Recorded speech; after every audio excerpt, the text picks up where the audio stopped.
গাছ থেকে অক্সিজেন পেয়ে থাকি, এটা আমাদের প্রত্যেকেরই জানা।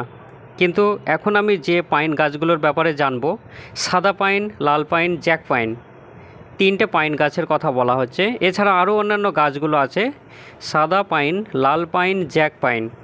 এ সমস্ত গাছগুলো সাধারণত সেলভা অরণ্যের নাতিশীতোষ্ণ অরণ্য তৈগা কোন ধরনের পর্যায়ে পড়ে থাকছে? আনসারে হবে তৈগা অরণ্য, তৈগা।